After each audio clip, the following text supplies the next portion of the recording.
good girl. Yes, you are. You're such a good girl. You are such a good girl. Oh, hey there. My name's Dave. Welcome back to another Choose Legend episode. Right now, I'm going to go over a couple different things that I might take with me on a squirrel hunt. Let's see what I got here.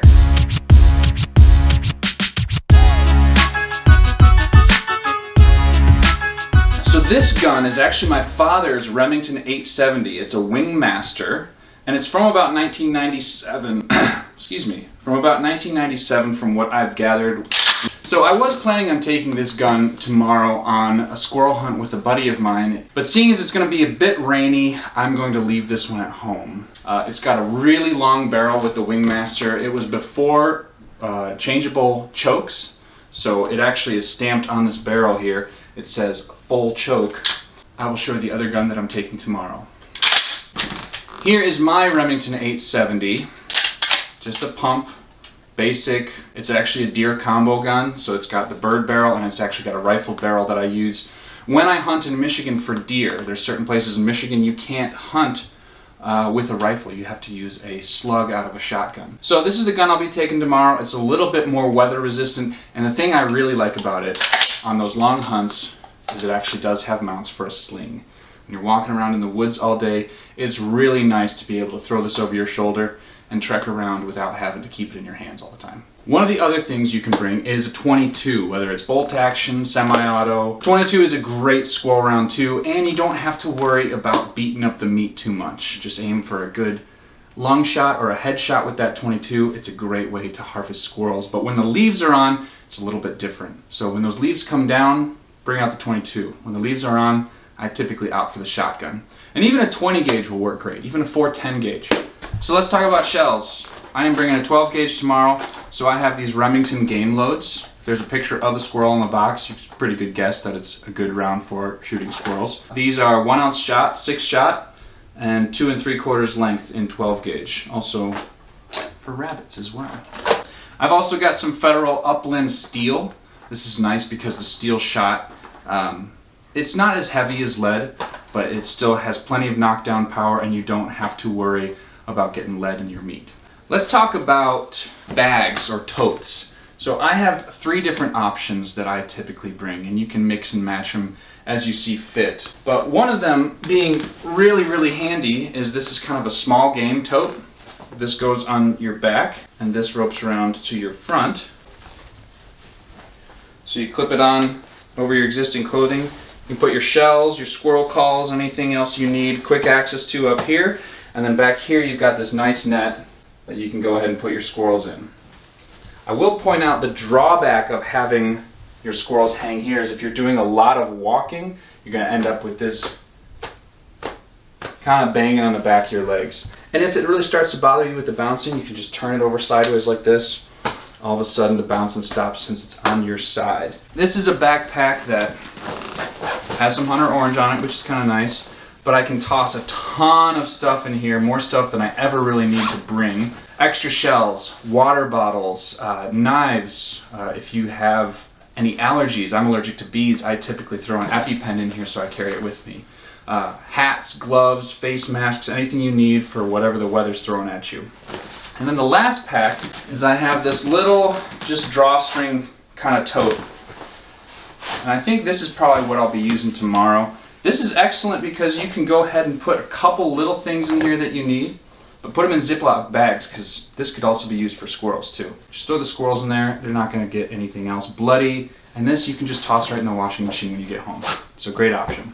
I obviously have some light camera gear. I'm not trying to tote really big rigs out there in the field, but this can clip onto a backpack strap or a hat and just kind of let it run and film what I'm doing. Depending on the time of day, you might want a little flashlight to bring with you. This is one of those things you can keep in your backpack. Small, light, takes double A's. Excellent thing. And calls. There's a couple different fun squirrel calls. I know in one of the last videos I showed you, my hunting buddy Ben showed you how quarters can imitate squirrels.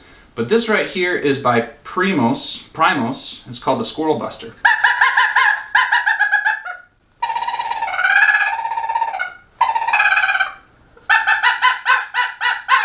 So it's got some fun noises. You can just kind of play with it and get weird with it.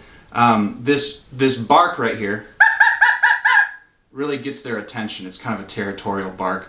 It doesn't necessarily imitate exactly what a squirrel sounds like, but it sure gets their attention. And more than one occasion, it has made a squirrel give up its position to me. Continuing on with some backpack essentials. I told you all I'm allergic to bees. This is an EpiPen that I carry with me.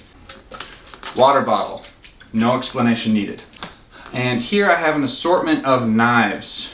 This one's my Legend Blade. It's more of a chopper. It's not really for skinning or field dressing, but a fun knife to keep, at least in the truck, if not in your backpack. This is a hunting knife by SOG. It's kind of a cheap budget buy that I found, but I like the style of it, and it's served me well for a few hunts. So I keep it with my backpack. This is my silver stag knife, and this was a gift from my father. So kind of a cherished knife. This is what you'll see me doing most of my squirrel processing with, and most wild game processing. In addition to knives, I like to keep these in my backpack, especially when turkey hunting or blind hunting. If you're trying to get comfortable, adjust your blind, you're up in a tree stand maybe, you need to get a little branch out of your way, this is a great option to have in your backpack. A lot easier than hacking away at something causing a ton of noise. No joke, guys. I have saved myself and other people. Hunting buddies of mine, if you're watching this, you know who you are. When you don't have TP, life can get a little dicey. And you can make it work. And you can make leaves work, you can make other things work. But a little plastic bag here, bottom of the backpack, you're gonna make people happy if you have this in their time of need.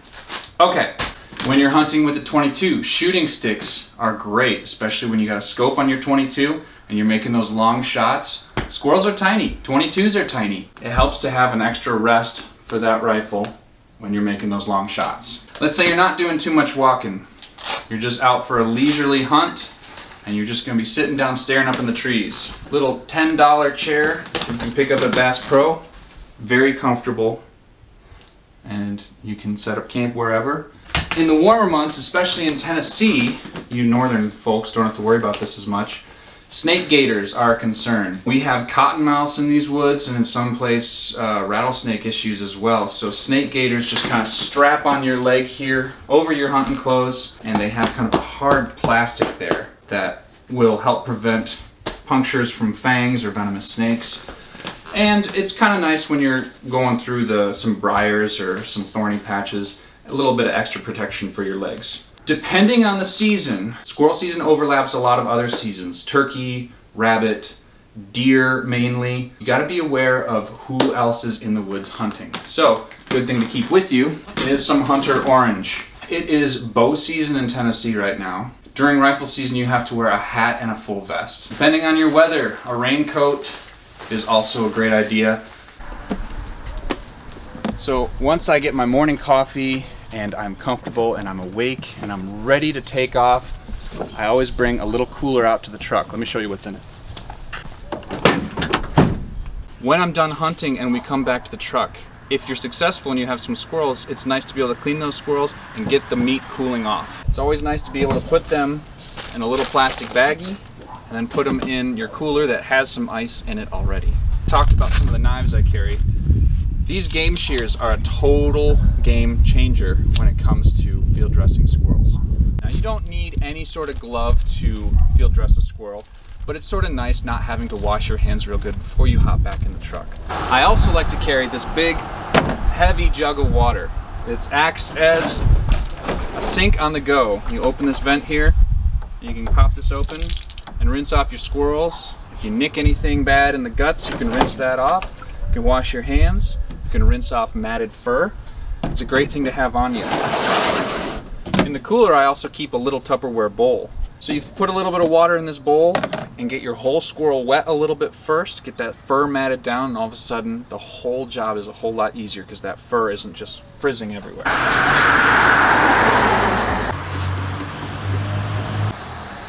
Last but not least,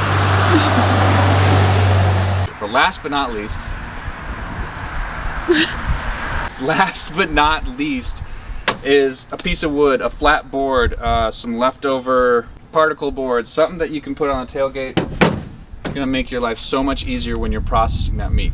Keeps your tailgate clean, keeps the meat relatively clean. So all stuff you can just toss in the back of the truck and have when you need it.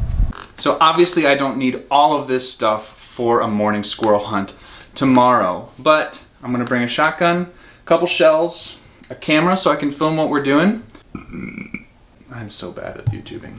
So I'm gonna bring probably about a fraction or a quarter of the things that I've shown you for tomorrow's hunt. We're gonna be scouting some deer as well. I gotta get to bed early so I can get up really early. I will see you guys right now. Two things I forgot to bring up yesterday are hunting boots. Waterproof hunting boots are super important to bring along with you. Obviously some camouflage clothing if you want, and your hunter safety card and your hunting license.